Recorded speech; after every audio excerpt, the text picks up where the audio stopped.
Hello, আজকে সন্ধ্যায় try করেছিলাম ভাইরাল থাই স্যুপ রেসিপি। আসলে কি স্বাদ রেস্টুরেন্টের মতো হয়? এটাই জানার জন্য রেসিপিটি করা।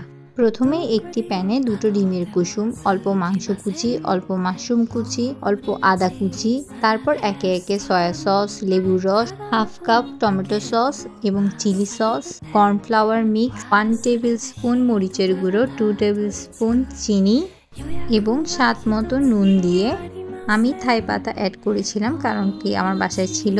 থাই পাতা অ্যাড করলে অথেন্টিক থাই স্যুপ ফ্লেভারটা আসে। এরপর পরিমাণ মতো পানি দিয়ে ভালোভাবে নাড়িয়ে আমি চুলার ফ্লেমটি অন করে স্যুপটি বসিয়ে দিলাম। অল্প গোলমরিচের গুঁড়ো অ্যাড করেছিলাম। 15 থেকে 20 মিনিটের মতো চুলার ফ্লেমটি মিডিয়াম টু লো এ রেখে অল্প নাড়িয়ে চাড়িয়ে নিলেই আমাদের থাই স্যুপটি রেডি হয়ে যাবে। আর টেস্টটা আসলেই রেস্টুরেন্টের মতোই লাগছিল, অনেক বেশি মজা ছিল। আর বাড়িতে যদি এই শীতে এত সহজেই থাই স্যুপ রেডি করা যায় তাহলে তো আর কথাই নেই। আপনারাও বাসায় এই থাই স্যুপটি ট্রাই করতে পারেন এই শীতের দিনে, কারণ এটি খেতে যেমনি অসাধারণ তেমনি এটি ঝটপট তৈরিও করা যায়। আমার ভিডিওটি যদি আপনাদের ভালো লেগে থাকে তাহলে অবশ্যই ভিডিওটিতে একটি লাইক দিবেন এবং পরবর্তী রেসিপিগুলো দেখার জন্য আমার সাথেই থাকুন। Thanks for watching.